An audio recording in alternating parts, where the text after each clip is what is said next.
Bhante doctor करुणाशील Rahul ji, जो महाबोधि महाविहार मुक्ति आंदोलन से अभी दिल्ली लौटे और फिर यहाँ से आवाहन करके फिर वहीं आंदोलन में शामिल होने पहुँच रहे हैं। तो उनसे जानते हैं कि क्या रणनीति अब तक बनी और भिक्खु संघ ने सभी ने क्या विचार बनाया, क्योंकि यह आंदोलन आज से नहीं 150 सालों से चला आ रहा है, जिसमें नागरिक धर्मपाल ने अपना पूरा जीवन लगाया।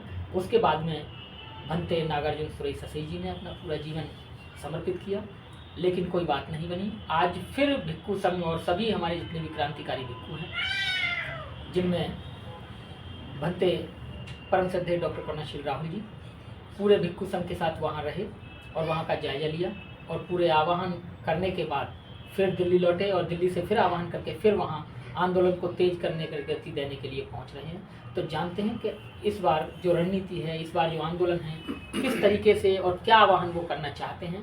तो जानते हैं भंते करुणाशील राहुल जी। भंते जी, बहुत बहुत बंदामी आपको। आपको भी बहुत बहुत साधुवाद। जागो जगाओ के माध्यम से आप बोध गया मुक्ति आंदोलन की बात को जन जन तक पहुँचाने का काम कर रहे हैं, इसलिए बहुत बहुत साधुवाद। भंते जी, जो एक आज मीटिंग का आह्वान हुआ था कि भिक्खु सभी लोग इकट्ठा होंगे और एक रणनीति बनाई जाएगी आंदोलन के लिए, तो आंदोलन के बारे में थोड़ा सा दर्शकों को बताएं, क्योंकि बहुत भिक्खु और जो बैठे हुए हैं और जो हमारे दर्शक आपके उपासक बैठे हुए हैं, वो मतलब एक लालसा है उनके अंदर के इस बार आर पार की लड़ाई, यानी या तो बुद्ध विहार मुक्त होगा या क्या रणनीति बनेगी, इसके बारे में दर्शकों को बताएं आप। आज जो दिल्ली के कुछ भिक्खु आए, उनसे बस इतना ही आह्वान था कि वो कुछ दिन के लिए दिल्ली छोड़े और बोध गया में जो धरना चल रहा है वहां जाकर के अपनी भागीदारी दें। निश्चित रूप से ये आंदोलन बहुत महत्वपूर्ण है और भिक्खुओं की उपस्थिति निश्चित रूप से आंदोलन को एक शक्ति प्रदान करेगी। तो जितने भी भिक्खुगण वहाँ आए, उन सब ने इस बात पर सहमति जताई कि वो इस आंदोलन में अपनी भूमिका निश्चित रूप से निभाएंगे और मुझे भी विश्वास है कि भिक्खु अब यहाँ से दिल्ली से बोध गया के लिए प्रस्थान करेंगे। भंते जी, देखिए, जैसे सरकार ने कई अभी फैसले ऐसे लिए थे, जैसे वकीलों के खिलाफ लिया था, सभी वकील इकट्ठे हुए और सड़क पर उतरे, उनका फैसला वापस लिया गया। जैसे किसान आंदोलन, देर लगी लेकिन सरकार ने उसे वापस लिया। तो क्या बौद्ध भिक्खु भी सभी और धर्म के उपासक इस तरह का कोई आंदोलन करेंगे कि जब तक मुक्त नहीं होगा हम धरना प्रदर्शन, इसके बारे में क्या निर्णय होगा? देखिए, अभी तक जो भी निर्णय वापस हुए हैं वो समाज के या जनता के दबाव से हुए हैं जी। जिसे भिक्खुओं के आंदोलन की बात थी, तो पूरे देश का भिक्खु लामबंद हो गया, सरकार के विरुद्ध खड़ा हुआ, तो सफल हो गए वो। किसान आंदोलन में उत्तर भारत के किसान लामबंद हुए, भले संघर्ष लंबा चला, तो वो भी वापस हुआ। अभी तक बोध गया मुक्ति आंदोलन की जो बात है, बीटी एक्ट 1949 की बात है, ये एक्ट बना तो बड़े गुपचुप तरीके से बना।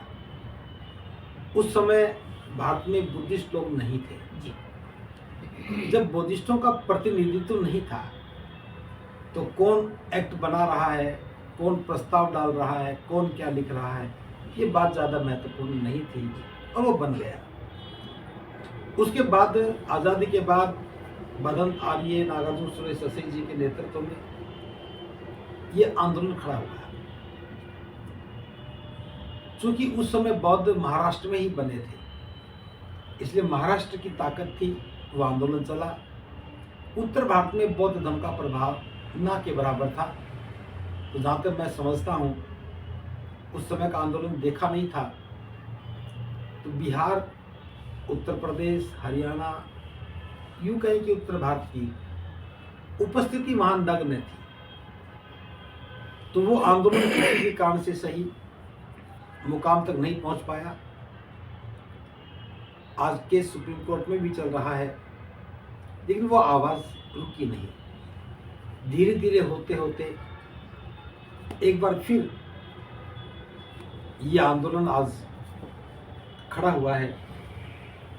इस बार आकाश लामा जी और भिक्खु प्रज्ञाशील महाथेरो जी, भिक्खु विशुद्धानंद महाथेरो, भिक्खु सुनीत मित्र और काफ़ी भिक्खु हैं जो साथ मिलकर के खड़े हुए और उन्होंने इस आंदोलन को एक नई दिशा देने की बात की। तो इस समय जो मैं सबसे सकारात्मक पक्ष में देख रहा हूँ, सोशल मीडिया का ज़माना है। जब भी कोई घटना घटती है तो जन जन तक पहुँच जाती है। आंदोलन के 16वें दिन जो पुलिस की बर्बरता हुई, भिक्खुओं को वहाँ से रात को उठाया गया, हॉस्पिटल में एडमिट करवा दिया गया, ट्रीटमेंट किसी का हुआ नहीं, लेकिन मकसद उनका वहाँ से धरने को उठाना था। लेकिन भिक्खुओं की ये ताकत थी कि उन्होंने धरने को जिंदा रखा। जो भूख हड़ताल थी उसे अब धरने में बदल दिया, क्योंकि भूखे रह कर के आंदोलन लंबा नहीं चला जा सकता। उस घटना का परिणाम ये रहा कि पूरे देश में ये बात आग की तरह से फैल गई और अभी हम देख रहे हैं पूरा देश आंदोलित हो रहा है। सरकार को, प्रशासन को ज्ञापन सौंपे जा रहे हैं। बड़े बड़े शहरों में लोग आंदोलित हो रहे हैं जी, धरने, वो रैलियां निकाली जा रही हैं। तो ये एक सकारात्मक पक्ष है। और इस बार सबसे बड़ी अच्छी बात है, भिक्खुओं के साथ साथ उपासकों की भी भागीदारी बड़ी महत्वपूर्ण है। मैं पिछले 4 दिन का अगर जिक्र करूं तो आंदोलन के 17वें दिन से बड़े पैमाने पर जन सैलाब आने लगा और हर रोज समूह बना करके अलग अलग जगह से लोग आ रहे हैं और इस आंदोलन में अपनी सहभागिता निभा रहे हैं। तो रणनीति बनाने का विषय तो जो शीर्ष नेतृत्व करता है उनका है।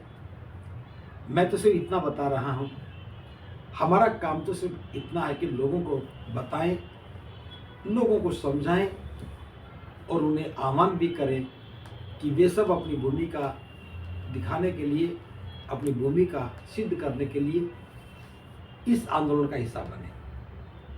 तो मुझे बात बताते हुए खुशी भी है कि एक तरफ तो हम लोगों को समझाने का प्रयास कर रहे हैं, तो दूसरी तरफ लोग स्वतः ही फ़ोन कर के हमसे पूछ रहे हैं कि भंते जी हमें कब आना है।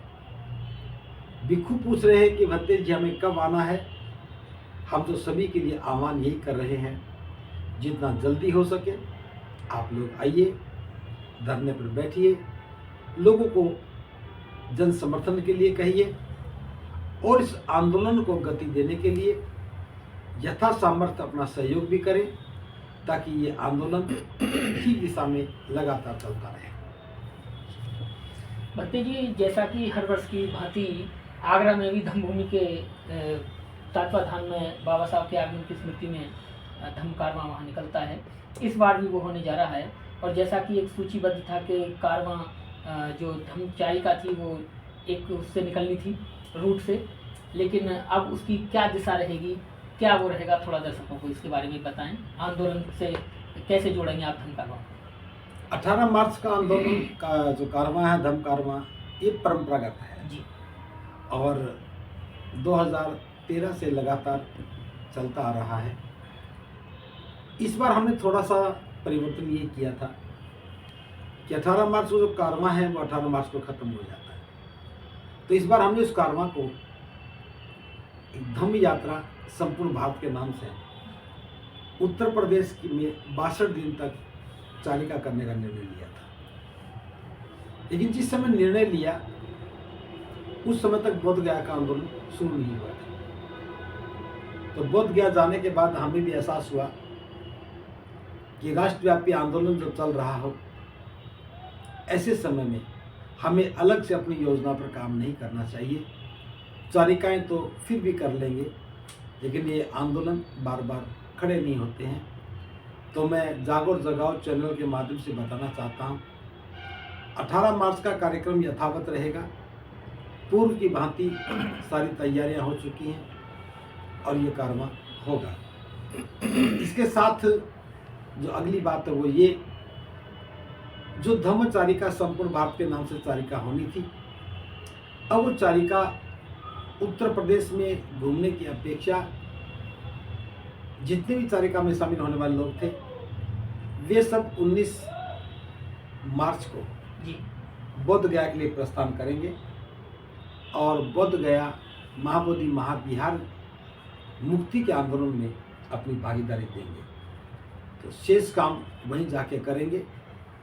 तो मैं भी आह्वान कर रहा हूँ सभी भिक्षुओं से, भिक्षुनियों से, उपासक उपासिकाओं से जो इस यात्रा का हिस्सा बन रहे थे, वे 18 मार्च को आगरा में आएँ, धम्मकारवां में शामिल हों और 19 तारीख को जो धम्मचारिका संपूर्ण भारत यात्रा चलनी थी, अब उसे बोध गया पहुंचना है।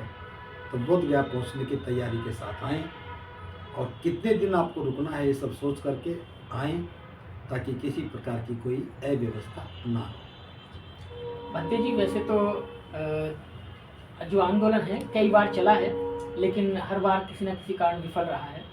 इस बार लोग जो हैं, जो धर्म के उपासक हैं और भिक्षु लोग भी जागरूक हुए हैं, आपने भी बताया और हम भी सोशल मीडिया के माध्यम से देख रहे हैं। तो पहले आंदोलनों में और इस आंदोलन में थोड़ा अंतर क्या है, इस बार क्या रिजल्ट रहेगा, थोड़ा सा इस पर भी प्रकाश डालें। देखिए, परिणाम का तो किसी को नहीं मालूम होता। पहले आंदोलन सफल नहीं हो पाया, उन कमियों को, उन बातों को जानते हैं, जांचते भी हैं, विश्लेषण भी करते हैं। इस बार सफल हो जाएगा ऐसी हमारी कामना है। इस बार सबसे अच्छी बात यह है, इस आंदोलन में जन भागीदारी है। पिछली बार का जो आंदोलन था उसमें भिक्षु ज़्यादा थे, उपासक लगभग कम थे भिक्षु की तुलना में।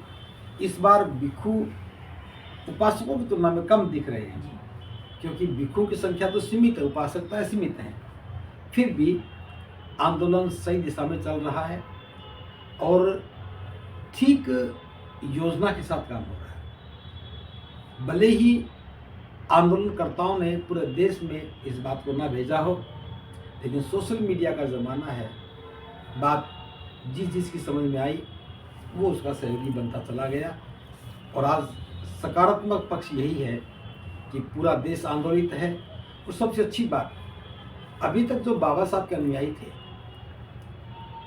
वो बुद्ध की बात नहीं करते थे जी। इस बार देखने में आया है जो अम्बेडकराइट है वही बुद्धिस्ट है का सिद्धांत। जी, मुझे याद है कि पिछले आंदोलन में बाबा साहब के ही बहुत अच्छे अनुयायी ललई सिंह यादव भी थे मुक्ति आंदोलन में। उसका गवाह मेरे पास फोटो भी है और भी तो थे, लेकिन इतनी तादाद में इस बार भी देखिए, जो भी बाबा साहब का अनुयायी है वो जानता कि बाबा साहब बुद्ध के अनुयायी थे, वो जानता कि बाबा साहब बुद्ध की शरण में गए, बाबा साहब बुद्ध को अपना शास्त्रा स्वीकार किए थे, हम भी बुद्ध को अपना शास्त्रा मानते हैं। तो फिर जहाँ बाबा साहब गए वहाँ हमें जाना ही चाहिए। ये बात भी उपासकों को समझ में आनी चाहिए। एक क्वेश्चन मेरा देखने बनते जी, एक सवाल मेरा है कि जैसे आज से पहले कोई भी आंदोलन हुए और उन आंदोलन की एक डेट तय की गई है, जैसे आप 2 अप्रैल के आंदोलन की बात करेंगे, भारत बंद हुआ है और किसानों ने भी एक डेट तय की है, या पहले भी कोई भी कार्यक्रम रहे हैं, तो क्या बोध गया मुक्ति आंदोलन के लिए आप भी कोई डेट मुकर्रर करेंगे? देखिए, इसमें कोई शक नहीं, समय समय पर सारी रणनीतियाँ बनती हैं। जब जन आंदोलन खड़ा होगा, लोगों की भावनाएं और परवान चढ़ेंगी, उस समय इस पर भी सोचा जा सकेगा। लेकिन आज ये बात कहना थोड़ी जल्दबाजी होगी। दूसरी बात, कुछ चीज़ें समय के साथ ही निर्णय में आती हैं और समय के साथ ही उन पर काम किया जाता है। तो इसमें कोई संदेह नहीं, जब सही समय आएगा तो हो सकता है कि वो भी निर्णय ले लिया जाए। बनते जी, लास्ट क्वेश्चन और है, इसमें आवाज़ आएगी प्रॉपर। लास्ट क्वेश्चन ये है, जैसे आपने कहा कि बहुत सारे अम्बेडकराइट लोग हैं और वो इस आंदोलन में शामिल हो रहे हैं, लेकिन अम्बेडकराइट का भी मैंने देखने में आया है कि उनका भी 2 आचरण है। और जितना आप जैसे कह रहे हैं कि बोध गया मुक्ति आंदोलन की बात चल रही है, वहाँ जो हिंदू धर्म के देवी देवता हैं या उनके जो प्रतीक हैं उनको वहाँ पूजा जा रहा है, और ऐसे अम्बेडकराइट लोगों के घरों में भी इसी तरीके से देवी देवता पूजे जाते हैं, तो उनके लिए क्या संदेश देना चाहेंगे? देखिए जी, उनके लिए तो संदेश बहुत स्पष्ट है। जब तक वो अपने घरों में पूजा करते रहेंगे, बोध गया आंदोलन पूजा पाठ से, आडंबरों से मुक्त करना मुश्किल रहेगा। तो ये भी एक कार्य योजना का हिस्सा बने, ऐसी मैं कामना करता हूँ कि लोगों की समझ में आ जाए, बोध गया तो मुक्त हो जाएगा, पहले हम अपने आप को इनसे मुक्त कर लें। ये बात भी लोगों की समझ में आएगी तो मैं समझता हूँ आंदोलन और ज़्यादा मजबूत होगा। बहुत बहुत साधुवाद कि आज आपने ये प्रयास किया, जागो और जगाओ चैनल के माध्यम से महाबोधि महाविहार बोध गया की आवाज़ को जन जन तक पहुंचाने में अपनी भागीदारी सिद्ध की है। इसके लिए आपको और सभी दर्शकों को बहुत बहुत साधुवाद। सबका मंगल, सबका